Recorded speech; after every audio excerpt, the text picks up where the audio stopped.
ডালের বড়া অনেক রকম করে খাওয়া যায়।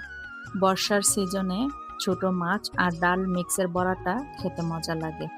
প্রথমে ডালগুলো ৩০ মিনিট আগে ভিজিয়ে রাখছি। তারপর ছোট মাছ ভালো করে পরিষ্কার করে বেছে নিয়েছি।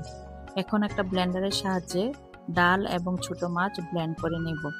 তারপর পেঁয়াজ কুচি, কাঁচামরিচ কুচি, হলুদ, মরিচ, লবণ, জিরার গুঁড়া, গোলমরিচের গুঁড়া, রসুন দিয়ে ভালো করে মেখে নিব।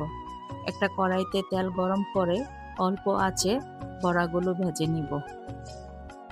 আমার ভিডিও যদি আপনাদের কাছে ভালো লাগে, লাইক করবেন, কমেন্ট করবেন, শেয়ার করবেন। যারা ফেসবুক থেকে দেখছেন আমার পেজটিতে ফলো করবেন। আর ইউটিউব থেকে যারা দেখছেন আমার চ্যানেলটিকে সাবস্ক্রাইব করবেন।